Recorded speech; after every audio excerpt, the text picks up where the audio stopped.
Some goodies. So if you follow my Instagram or you've seen any of these videos, you've probably seen the gold pegs that I had on my bike.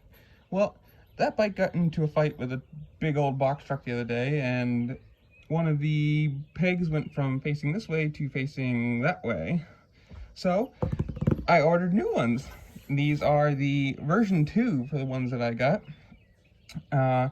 And yes, I've opened it, but I know I didn't take anything out because I figured we can share the experience together. So these should just be the exact same things I had before, same color. Unless oh yeah, it is, you can see it right there. Nice gold.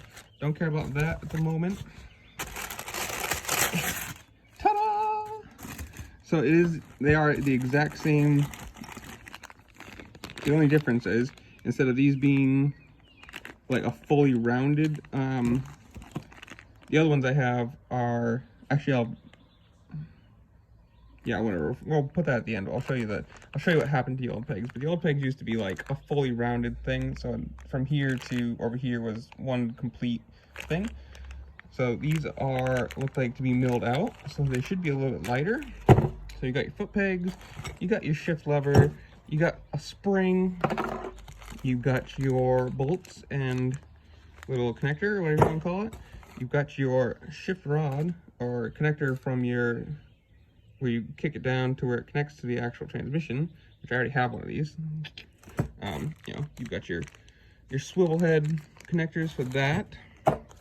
You've got, looks like ones, oh, that's kind of neat. So this must be your shift side, and this must be your brake side. Shift brake, so you don't have to, that's kind of neat. We'll see about that. So all that's good. That's all the, the things, the stuff that you normally would use. And then we get into, it's really weird to do left-handed and one-handed. I'm right-handed in general, but doing things left-handed while holding a camera and trying to figure this out, it's all kinds of different. So, is there anything else in this bag? No, nothing else in that bag. Take off the, ta-da! Yes, we're doing this on a swing because it's nice outside, and why not? And no, I'm not riding today, sadly, even though it's nice, because I'm waiting to get my car inspected, and I can't go anywhere, and all kinds of bad things have happened today. I've had to get my car inspected today and registered. I registered this bike.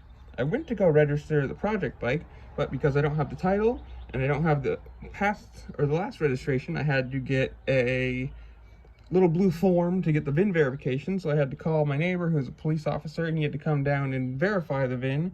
But because the VIN on that bike is pretty much worn away by the cables running off of it, now he checked missing, which he's assured me all I have to do is go down there and they'll give me another VIN and da-da-da-da-da-da-da. So if you ever wonder how that works, that's how that works. But, so here it is. It's going to be probably the exact same. I think they look exactly the same as the other ones. Maybe these are a little bit taller. And I know they're not like CNC or CRGs. They're not super expensive foot pegs, but I love them. They've done me very well for the, I don't know, what, year and a half, 2 years I had the other ones. They were, they felt great. They put your feet in a very nice position. A little, going back to the stock pegs, it just feels so strange going from what I would, I'm not going to call it a racing position, because I'm assuming racing pegs are probably even more set back than these ones were, but a more racy position. And I think a screw fell out here. Yeah, a little screw. I need that. Probably need that. We're going to put that right down there. And then here's your brake side. Which I will say, if you get these, the first one I put on, you have to make sure, yeah, it fell out of there. Okay. The first one I put on, you have to make sure that this right here, where my thumb is, this thing right here, where my thumb is tapping, where the brake lever actually like rests, you have to make sure that that's in the right position, because when I put on my last ones, it almost cooked my rear not caliper, my rear rotor, because this was too far down. So it was technically applying pressure to the rear brake all the time, and I almost did some, I blued my my rear rotor pretty well. So if you're going to do it, make sure that this is in the right spot and you're not applying pressure to the rear brake the whole time.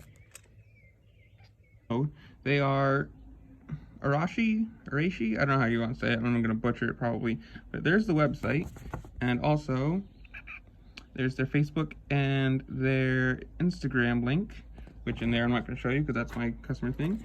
I'm not going to show you that either, but there's a little card that's for save $10 off, and there's a code on the bottom, so you're not seeing that. What you are seeing is they sent me stickers. Isn't it the funny thing, you buy something super expensive and like the coolest thing is about the stickers? But I like that one's that like nice silver, whatever you want to call it, like reflective gray, and a nice black one. And I actually feel like they're really they're nice solid stickers, which is kind of a stupid thing to say because they're flexible, but you know, they're nice quality. So cool on that. So just for a little reference, and mind you, they are hilariously dirty. But so here's the old one. Obviously you can tell these are a lot less pointed, and this is what I was talking about. The foot peg is an actual tube, whereas you saw the new one has that like cutout in the bottom, so it's probably a lot lighter. I mean, not that these are heavy in general, but so these are, I want to say 2 years old. I think I've had them for that long, and they are great for what you pay for them. I think they're like 160 bucks for, you know, fully metal, like CNC aluminum. I think they're aluminum. I'm pretty sure on that. Aluminum foot pegs. These are awesome quality. And no, because everyone has to say it, no, they're not sponsoring me. They don't even know I'm making this, or that who I am that I bought them. But so as you can tell, this foot peg, that's, you know, straight. That's how it should look. Well, that's how that one looks. And I guess it wasn't the foot peg that bent. It is actually the bracket back here that bent, which it is, again, hilariously dirty. I know, I don't care. They're old, and I'm not going to use them for anything, except, well, I might use that and stick it on that boy, but well, that's a whole nother thing. But I am going to say, for what you pay for them, the fact that this foot peg right here got caught on a, well, it didn't get caught, a box truck, a 24-foot box truck, probably weighs 4 ton, something like that, like a hilariously heavy truck, big truck, caught this, and all it did was bend that piece of aluminum that much. That is some damn good quality. I mean, like, I rode these home, and this didn't even feel like it was flexing. Obviously, it was pointed down and awkward, but, like, you know, it was great. So I'm going to try and scavenge as much as I can off of these and try and use it for the project, which is probably just going to be the shifter rod because it's already got, you know, the little woozy boys on the end and whatever. But again, awesome. Oh, they're all, yeah, look at that. They're nice and clean. But they are awesome quality for what you get. And I just wanted to show you the actual bent part. It's sad. It's sad, but it happened. So now we got new ones. Super awesome.